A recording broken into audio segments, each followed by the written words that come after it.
हम है राही प्यार की। जब से इस फिल्म का फर्स्ट लुक रिलीज़ किया गया है, फैंस का लगातार डिमांड है कि जल्द से जल्द इस फिल्म के ट्रेलर को रिलीज़ किया जाए।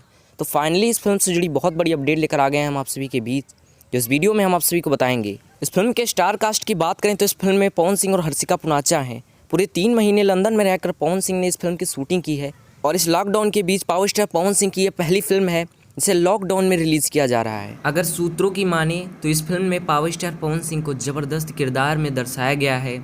आप सभी को जानकारी के लिए बता दें कि इस फिल्म का टीज़र अभी कुछ ही घंटों पहले रिलीज़ कर दिया गया है। अगर रिलीज़ डेट की बात की जाए तो इस फिल्म के राइट्स एसी फिल्म्स कंपनी के पास हैं और वहीं से अपडेट आई है कि इस फिल्म का ट्रेलर 16 मई को सुबह 7 बजे एसी फिल्म्स चैनल पर रिलीज़ कर दिया जाएगा।